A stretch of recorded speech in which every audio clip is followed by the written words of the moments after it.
Sometimes life is messy. Have you ever wished you could refocus your mind, home, relationships, and work life? Join us as we use research-based information to make practical changes and simplify life. This is Life Simplified.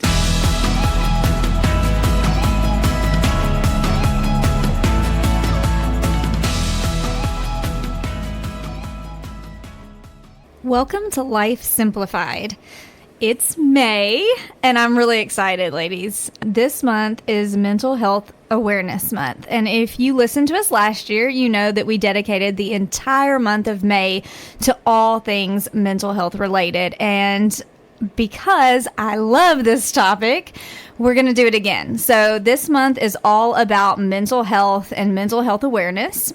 Last year, we used the Mental Health America Toolkit for Mental Health Awareness Month, and it went really well, and so we're doing that again. So all of the resources that we are talking about for the entire month of May can be found at mentalhealthamerica.org under their 2024 Mental Health Awareness Month Toolkit.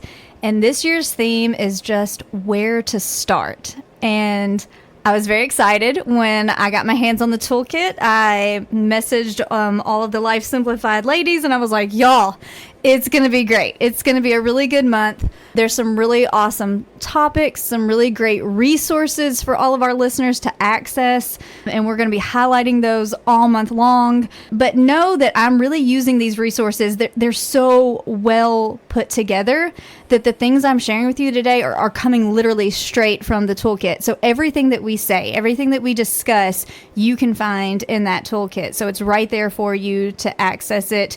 If I allude to things that we're going to discuss in future episodes this month, but you're just really excited to get your hands on it, you can. You don't have to wait.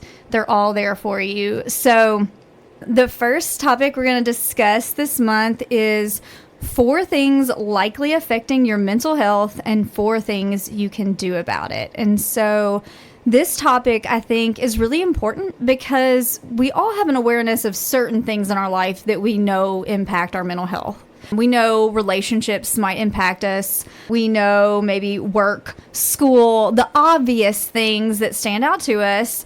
But there are other things that are kind of silently affecting our mental health. And maybe when I say it, you'll go, oh, yeah, that makes perfect sense. But I don't think we give it the time and attention and awareness that maybe we give some of the more obvious things. And so we're going to just touch on these a little bit, discuss them together, and then talk about some things we can do to help alleviate some of these stressors, or at least having better awareness of them and thinking of things we can do to combat these issues. So the first one is current events. And I'm not even going to go any further, but when I say that, current events, what immediately, when you think about current events and your mental health, for me, I was like, yep. What do you ladies think? Same. I was just like, it definitely does. And I'm sure we're going to talk about this later. But the things that you see on social media and the things that you see on the news, just turning on the television and seeing the things that are going on in this world, it's just, of course, it has an impact on our mental health, whether or not we think about it or not. Absolutely. It's everywhere. It's all around us. I was thinking, too, we were just coming a few days from the eclipse, and everybody was so hyped about it. And, you know, that was just a neat experience. And so I think that was probably a more positive thing on most people's mental health. Some maybe not, but that was a current event that we got to experience. Yeah, I think, you know, it's in our face all the time right now. You know, current events aren't just something we see on the television or on the radio. It's in our hand. You know, most of us have a smartphone of some sort, and it's just, we're bombarded with it. We might even have apps where we get dings, and it's like, oh, here's this latest news story. And, you know, one of the things that this article, you know, tells us is that it's really impacting us. You know, violent events, especially, they impact us like all around the world. And we're not just seeing what's happening in our own neighborhood, our own community, our own state, our own country. We're seeing things everywhere. And at a second's notice, it takes no time for things that happen to get to us. So there's not a delay, and we're seeing things from everywhere in a way that other generations haven't. So it's just right there all the time. But there is a 2022 study that found that 73% of American adults reported being overwhelmed by the number of crises going on in the world. 73% of American adults that were surveyed. That's a staggering number. I mean, that's almost 3/4 of American adults that were surveyed were like, yeah, it's a lot. And we will dig into this even more. So I don't really want to stay here for too long, because our episode for next week is all about this. We're going to talk about negative news coverage and our mental health, and we're really going to dig in. So I don't want to dig too deeply, but we do know that it's an issue. And I think as we talk about it, you're like, oh yeah, that makes sense. But I don't think on a daily basis, as we're consuming news, that we're realizing how it really is impacting our mood and our overall mental health. So that's just something to be thinking about. And then, if you were like, yes, I see this, definitely join us next week when we dig a little bit deeper into all of that. So the next piece of the puzzle, the next thing that's likely affecting your mental health that maybe isn't at the forefront of your mind is loneliness. And I mean, I think that's very intuitive. But sometimes I think we're lonely and we don't even know it, right? Because the thing that's shocking to most people is we can be lonely surrounded by people. Because it's not about, am I in a room alone? Am I literally alone? It's more of, do I feel connected? Do I feel like I have meaningful relationships? Do I feel like people hear me, understand me, see me? I think we've heard that, I feel seen. And sometimes we take that as a negative thing. Oh, I feel seen. Like you really, but all of us want to be seen, I think, and to be seen for who we truly are. And sometimes we don't get that. And so some of the data they have here is that there was a recent survey that showed more than half of U.S. adults, so it was about 58%, are lonely. I think that's a pretty big number if you think about it, especially when you think about how connected, and I do that with air quotes for those of you listening, like how connected that we are, but really how disconnected we are. That over half of us are lonely. And it said those who are low income, young adults, parents, part of an underrepresented racial group, or living with a mental health condition experience even higher rates of loneliness. So if you fall into any of those categories, and those are broad categories, like I think it's hard to find someone who does not fit in one of those categories, but that expands your rate of loneliness. And what we know is that loneliness will connect us and increase our experience with other mental health issues. So it can increase our risk of developing anxiety, depression, and even has been associated with psychosis and dementia. We dig into some of those things sometimes in family consumer sciences, and we've had some trainings recently, and we do know that relationships and social interactions really help with delaying the onset of things like dementia. And so that it makes sense, but I don't think we always connect those dots. It makes a big impact. Our loneliness really increases our risks of other issues. A low level of social interaction was found to have an impact on lifespan, equivalent to smoking nearly a pack of cigarettes a day or alcoholism. And it was twice as harmful as being obese. So just what are y'all's thoughts on that? Because that was kind of staggering. When I read that, it really is eye-opening. That was a shocking number, because we talk all the time about smoking and about maintaining a healthy lifestyle, but we don't factor in that loneliness factor. And when you were talking earlier, I loved that you said you can feel lonely in a crowd. So it's not about being surrounded by people. And it made me think introverts and extrovert, because I'm very introverted. I'm an introvert that has a career in which you are an extrovert, so I'm extroverted at work, but then I need that time to just kind of settle down, be by myself for a little bit. But introverts can be lonely too. And I have like a smidge, I guess, of social anxiety to be in a big crowd. Sure. Like that makes me really nervous to be in a big crowd because I'm like, oh, I don't know who that is, and I don't know what am I supposed to say, and making small talk and things like that. But when I'm surrounded by my people, and I have those connected relationships, so that I don't feel lonely, but I can feel lonely in a crowd of people that I'm not as connected to. And I think also extroverts are probably that way too, because if you think about it, they're extroverted, a lot of things to a lot of people, a lot of relationships, and they may not be those ones that are more intimate or like the quantity instead of the quality. Yes. So yeah, I get what you're saying, because I've had those people in my life that were my friends, but they were like had so many best friends that you wondered, did they ever really feel truly connected to any of them, or was it a lot of solid social interactions but no depth? Yeah, authentic. They weren't very authentic. There you go. That's the word I'm looking for. Yes. Yeah, I think it makes a huge impact. It's totally different because you have people you associate with, and then you have your people.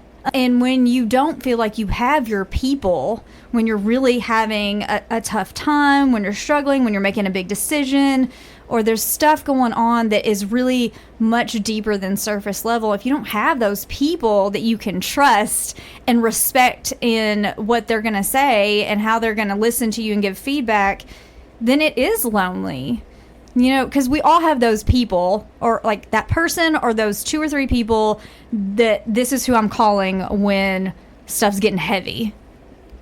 And if we don't have that, if we're someone that has lots of just surface associations and not real meaningful relationships, that is a scary place to be. And I can see how, like, okay, I don't have anybody to share that with.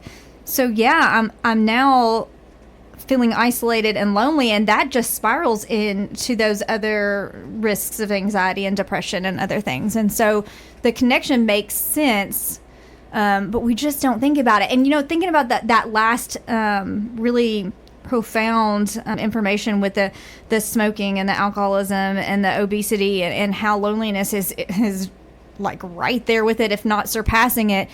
We have so many public service announcements and campaigns for those items.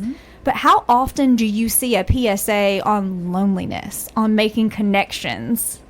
We don't. And I think we know it as a society that it's important and that it's profoundly impactful, but we just kind of forget. And we don't dig deeper. And we have all of these social platforms, but no real social substance. And so I think we just have to start thinking about that. And so, you know, for us here and for our listeners, knowing like that, if you're feeling lonely and then you think, but I have all these people, is there a meaningful relationship there? And how can we begin to cultivate that? And we'll talk more about some things we can do later, but just having the awareness of it, you know, thinking about those current events, thinking about loneliness. And then the next one I feel like really ties into the first 2 that we talked about, because we've discussed about those current events, we've discussed about loneliness. The next one's technology. Technology really impacts our mental health, and I think we know that, but we kind of brush it to the side because it's so much a part of our life that we're like, well, I have to do it anyway, so I'm just going to push through and I'm going to ignore that. But I think we have to really be honest with ourselves about how it is impacting our life, and then we can do something about it, you know. But if we don't know it's a problem, we're probably not making any changes. And this also ties into next week's episode with negative news coverage and things, because what we know is that exposure to constant bad news, some news is good, like the eclipse, that was good news, that was exciting, it was, you know, scientific, it was a, you know, an experience that people could have with their families and friends and coworkers, and that was good news. But we are constantly bombarded by bad news coverage, continuous and contentious political campaigns where we're hearing just negativity from both sides. It can really affect our mood. It impacts anxiety levels for sure, because I think we've seen everyone's level of anxiety kind of increase in one way or another. And whether it's our own or a close family member or friend or coworker, we're seeing the impacts that that's having.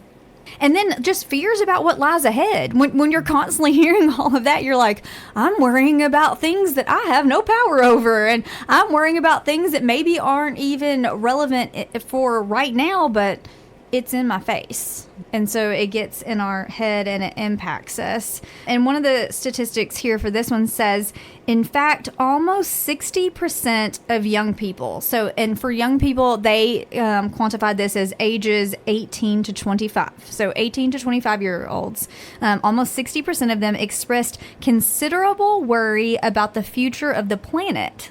Like, not just like their personal future or their state or their country, but like just the, like everything, like the planet. That's a lot to worry about. That's a lot to carry on your shoulders. And so we have to really think about that.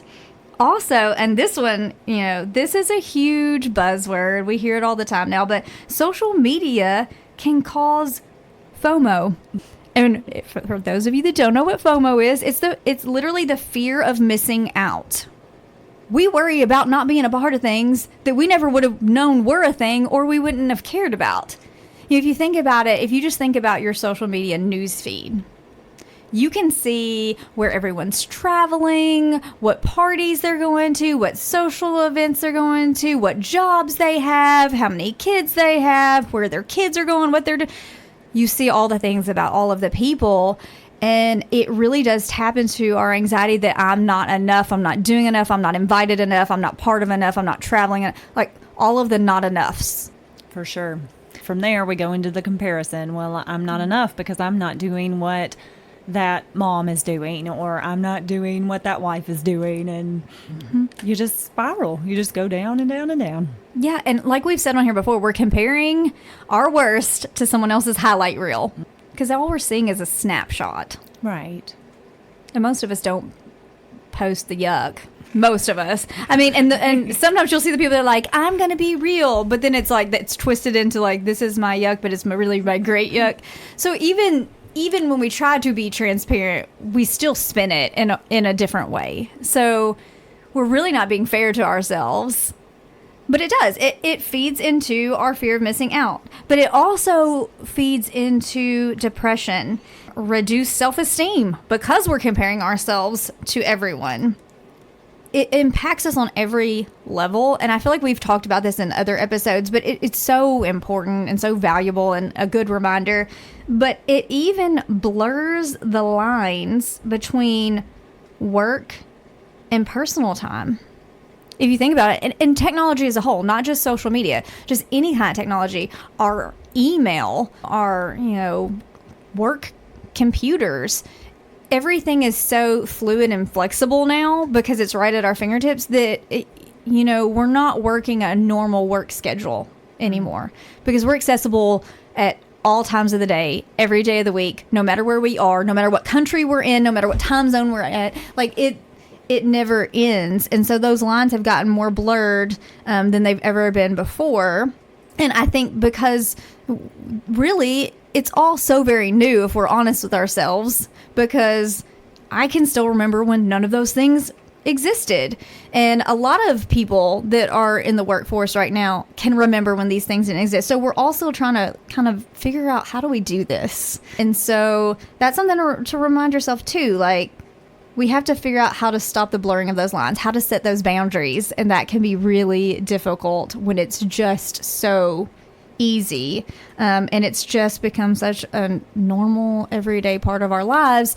And if we're comparing ourselves, we're going to be like, oh, I have to answer that email at 10 p.m. because so-and-so at work is going to answer that email. And I'm going to look bad if I don't. We have to stop that. Like, comparison on any level, whatever it is, it doesn't help us. So awareness, again, technology is one of those things that is likely affecting your mental health that you may not even be thinking about. And then the fourth thing that is likely affecting your mental health and you may not be thinking about it are social drivers. So social drivers are also called social determinants, and they are the conditions in which you live, work, learn, and play. Okay.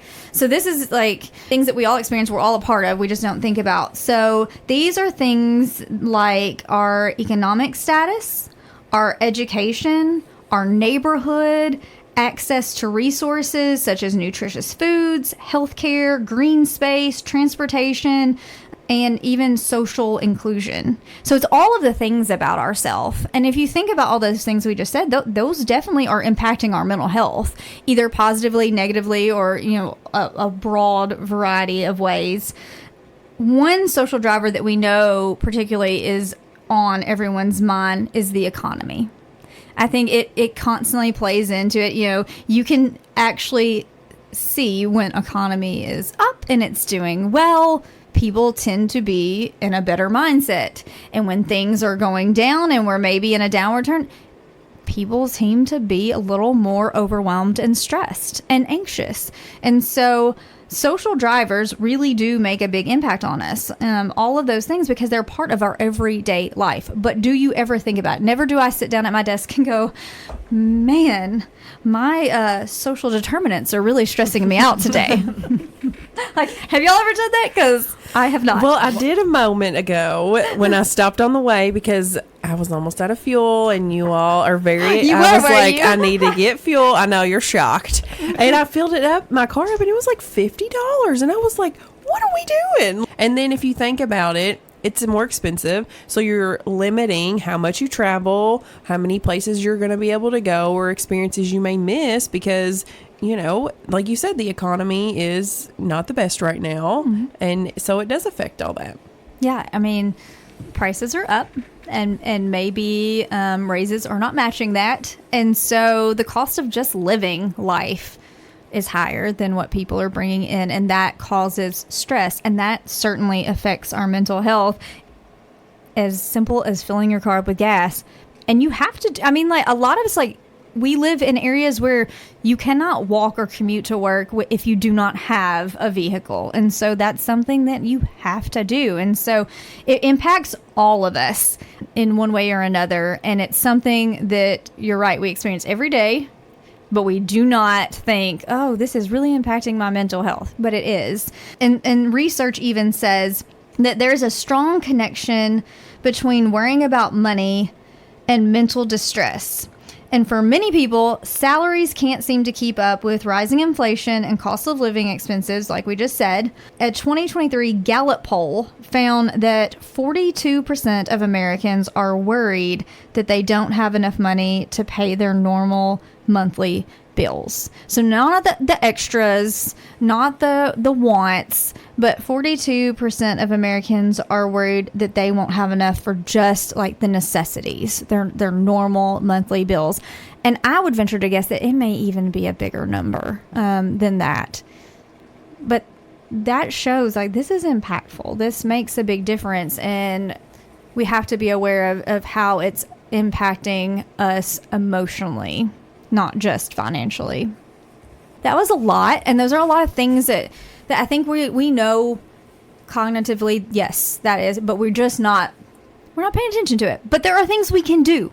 So I'm not going to leave you with all this is a lot, and we're going to talk about some things that can help. And so the first one is something we've discussed before, and I will discuss again, and it over and over again because it makes a difference. It's finding your support system. Your support system makes all the difference in the world. And they give you a lot of good examples in this toolkit of different types of support systems, because we know friends and family is huge. And that's always going to be kind of the first thing at the front of our mind when we think about support systems. But there's so many other ways to find support. Online support groups and community spaces. We know we're connected to technology, and we know it's at our fingertips. And so if we're going to have it, we need to find like what is the good with the bad. And being able to connect with support groups and community spaces is a good thing. And that's how we can use technology to our advantage. We also know therapy and counseling provide us with an extra layer of support, particularly if we find ourselves in a situation where we don't feel like we have good, solid connections with friends or family, or we don't feel safe to share some of the deeper things that we're experiencing with them, or we just want an unbiased opinion or someone that's been trained to go deeper than what just an acquaintance can do. And now we can also access those services online. So they too are at our fingertips and much more easier to come by than maybe they have been in the past. But there are also other things we can do, like seeking out groups where we have similar interests. Groups of people that are similar to us or have similar things they like to do. And some of the examples they gave are really good because I think they're a good way to get your foot in the door, making connections if you are a little more hesitant. If it's hard for you to kind of like join in and just start chatting with someone, it helps you make connections easier. So one was like a book club. And I think that's a good way because you already have built-in things to discuss. So you don't have that awkwardness of like, what do I say? And how do I do this? Another one's a running group. And so there's the added layer of like, you're getting physically active too. And that's good for our mental health. Crafting classes, spiritual communities, all of these things just give us extra comfort and connection and help us to build that support network. But you want to find something that meets your needs because we're all so vastly different. Like some of us be like a book club. And I'm like, yay, book club. And I'm like, running club, no. Same. If I'm running, you run too, because we have danger. So, but I'm like Amanda I like and be the like, running club I thing. know, right? Yeah. And then Amanda's like, yes. I got some friends. We do that. See, and I have a friend who does that too. She that is more her thing. And so she has a group of ladies that they meet a couple times a week, and she's made really strong connections there, and she loves it. Know yourself. Be honest with yourself and know that it doesn't have to like look any kind of certain way. It's what suits your needs and what provides you with a safe space. I think that's what's most important is this meeting my needs? Is this a safe space? Do I feel connected? Do I feel supported? And so that can look just so many different ways. And those are just a few examples, but find what fits. And if it doesn't fit, then try something different. It's okay. The next one is another one that we've talked about before. Again, so important, but it's setting tech limits and boundaries. So technology is great, but with all things that are great, if we don't rein it in, we find ourselves in trouble. And we already talked about how technology is affecting our mental health in ways we probably aren't thinking about on the regular. But a couple things that are really important is, like limiting your screen time. It's huge because we're on it all day long. It's impacting us in so many ways. I mean, even if it's not what you're actually reading or viewing, the blue light that you're exposing your body to causes fatigue and issues as well. And so just taking a time out from that, stepping away from screen time a little bit is important. Blocking social media use between certain hours. So like, I'm not going to let my phone be on from this time to this time, or putting time limits on apps. And this is something I've done with both of my children that have cell phones. So I have a middle schooler and a high schooler who recently got cell phones. And I've always been concerned about setting those boundaries and limits with technology because I know it is so easy to become addicted to that space and then be on it for far longer than you need to. And so one of the things we do is we have them under a family plan, and I immediately went in and I set up certain hours that are downtime hours. And so their phones will not allow them to get on it, and depending on their age, you can set it earlier, later. It's a little bit different for the two of mine because, again, one's in high school, one's in middle school. I didn't think they needed the exact same limitations, but they're set there. And then also putting time limits on apps. And I've done that as well. And so like you can say, I only want my teenager to have 2 hours a day of access to YouTube or any other kind of app. And that way, like, okay, you're getting access to it. You're able to enjoy it for a certain amount of time, but putting those parameters out there. And we can do that to ourselves too. I'm doing it for my children because they would look at it all day long, but we do the same thing. We need to be able to put those same limits on ourselves.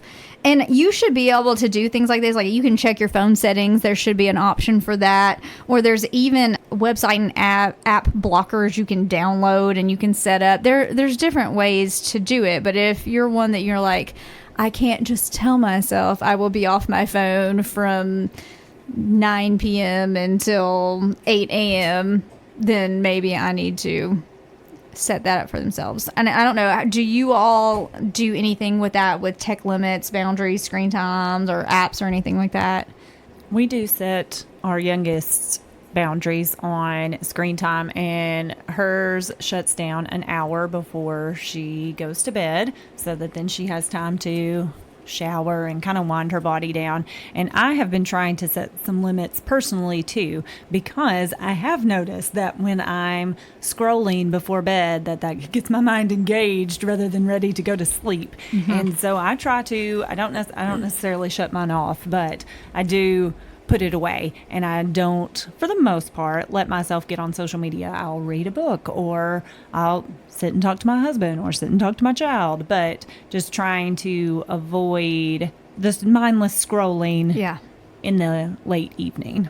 So for me, I try personally, like when I get home and I walk in the door, I just put my phone by the door. Nice. And I try not for at least an hour or so to not look at it. And I know sometimes we can't do that because it's dinging or there's a call and you're like, what if it, sometimes you have to do that. But I try my best to put it away. And if I find myself on it, I'm like, all right, I need to do it again. So I'm trying to be more mindful. And then as far as our son, it's funny.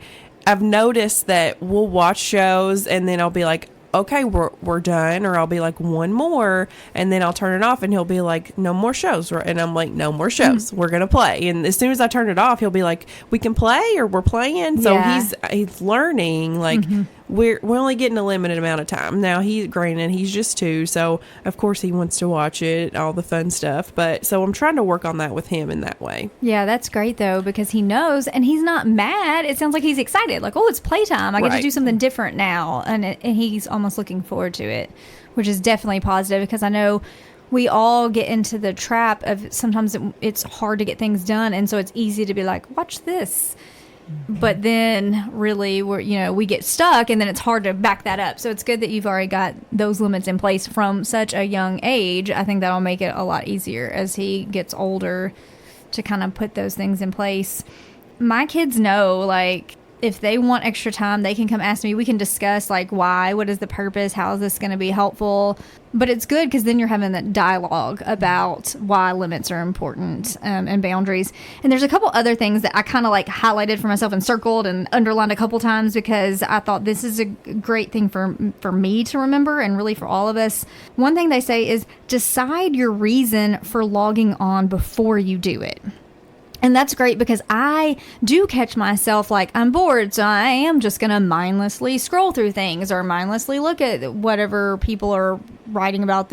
Probably not the best use of my time, and it's probably not really helpful in any form. So making that conscious decision, like, why am I getting on here? What is my purpose? And is it going to enhance my life and my mental health, or is it going to harm my life or take away from that? And so I think that's a good thing to be thinking about. The other part that they pointed out, because I think it is great, like, why am I on here? What is my purpose? But then it says sign off when you finish doing what you need to do. And that is so easy and would make so much sense, but we don't. We stay logged into like all of our social media accounts, our emails, or all of our things. We're constantly logged in. So we are getting those dings and notifications, and it's so easy to just press it and there I am, and I'm off and scrolling without even having a second thought. But if I log out and I have to take the time to input all my information and log back in, it also adds that barrier and that pause. And I think sometimes in life we just need a pause. And then when I pause, I give myself the opportunity to think about the why. And is this making a good impact? And I know because we like easy and we like convenience, we stay logged in because it's easy, it's convenient. I don't have to think, I don't have to do anything. But the not thinking is how we get ourselves into all of the minutes that turn into hours of mindlessness with technology. And so I think both of those things are really good reminders and really good things that we can all kind of try to implement. And if we already do it, like, high five yourself. If this is something you've already implemented, like, that's awesome, because I don't think enough of us think about these simple solutions to helping make improvements in our mental health. The next one is change what you can. And so We talked about how a lot of us can feel really overwhelmed with the state of affairs in the world. And there's a lot that we can't change. We don't have the power to make the changes in all the things. But it says right here in this, taking action and advocating for causes important to you can be therapeutic in its own way. And it can be because we can't change all the things and we can't impact all the things, but we can make impacts and changes to some of the things. And I think when we do that, it empowers us and makes us feel like, okay, I'm making a difference, instead of just sitting back and worrying and letting it consume us. And so advocacy and action as a form of healing can be powerful. Knowing you are doing what you can to make a difference can give you a hope for the future. So doing these small things actually end up being big things, and they improve our hope. And I think that's what the big thing is in mental health. We don't think about, like, when we find ourselves in a really bad situation, we have kind of lost our hope in whatever the situation is. And so restoring hope and positivity and impact really can make a big difference. And so it says right here, try getting involved in causes near to you. Join advocacy groups. Get out and vote. Do your part in helping the planet. And stay informed and speak up on topics that need support. I think so much we find ourselves being afraid and grumbling about things and not doing anything because we think, I can't make a difference, but we can all make a difference somehow, some way.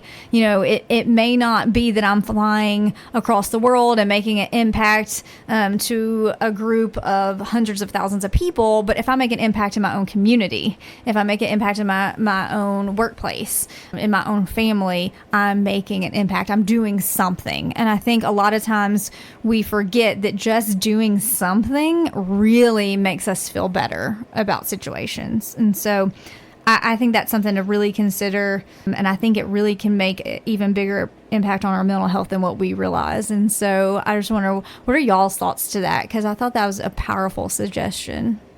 Well, I can constantly worry about something if I let myself.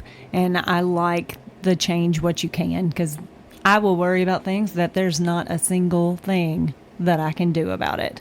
So I like that thought. Just change what you can, do that one small thing that you can do, and then build on that. It makes me think of a quote that I've seen recently, and it's not exact, but it was kind of along the lines of, don't complain unless you're going to do something about it. Absolutely. And I love that so much. Like if you think about, like, people, anything that happens in your community or worldwide, people are, and they're complaining, well, I wouldn't do that, or I can't believe they're doing that. Well, if you don't agree with it, then try to fix it. And like you said, even if it's not a large thing, just something small. Yeah, I like that. If we're not willing to step up and try to make a difference, then we should probably stop complaining about it. I think it's like a quote my mom used to always say, and I use a lot too, is like, if you're not part of the solution, you're part of the problem. So if you're not trying to figure out how to make it better and you're just complaining about it, then you are part of what the problem is. And so we don't want to do that. So change what you can.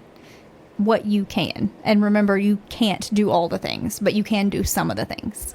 And then the last thing we have today is find healthy coping skills. And I'm not going to dig too deep into this today because this is going to be a full episode. We're going to talk about coping skills for an entire episode later in the month, but I am going to tell you how you can access that information now. If you're like, no, I need that today, you can get it today. So no worries. You don't have to wait till later in the month, but do join us as we discuss it too, because maybe it will help you dig deeper. So it says here, it can be tempting to ignore your feelings or numb them with substances. And we do that a lot. We're just like, well, I'm going to shove it away. I'm going to, pretend like it's not there, or I'm going to use something to just kind of make me not think about it, not feel it, not have to face it. But we know in the long run, that's going to always end up bad. That never really helps us improve our mental health or improve our situation. And so we don't want to do that. We want to figure out what helps us best cope with and manage our feelings. And there's so many different things. So you may have to try all of the wrong things before you get to the right thing for you. And that's okay, because just like we've said before, we're all different, and what works for me is not going to work for someone else. But I can try it, and then I can say, tried it, didn't fit for me, I'm going to try something else. So keep trying it. And so you can check out Mental Health America's list of coping skills in the Building Your Coping Toolbox article. So you can find that in the Mental Health Awareness Month Toolkit. It is the Building Your Coping Toolbox article. We will discuss that article later on, but that is where you can find it for now. So I'm not going to dig any deeper in that today, but just know that's there for you, and it's one way that we can really help to combat these issues affecting our mental health. I'm going to read you this whole little blurb because this is important, and this is how we're going to end today. So, sometimes trying to manage your mental health by yourself is just too much. It just is. And we aren't meant to do things alone. So seeking professional help shows strength and can provide you with the support you need to manage life's stressors. Talking to a counselor or therapist can help you identify what might be affecting your mental health and how you can best cope with that. If you're taking steps to help yourself, but you still feel like you're struggling, take a mental health test at mhascreening.org and check out Mental Health America's book, Where to Start, for tips on how to take action. If you're in a crisis, help is available. You can call or text 988, or you can chat at 988lifeline.org. You can also reach Crisis Text Line by texting HELLO, just the word hello, HELLO, to 741741. Thank you so much for joining us today. We hope that you'll join us again next week and the rest of the month, and for all of our episodes. This is Life Simplified. Thanks for listening to Life Simplified. We are family and consumer sciences agents with the University of Kentucky Cooperative Extension Service. Contact us at lifesimplifiedpodcast@gmail.com.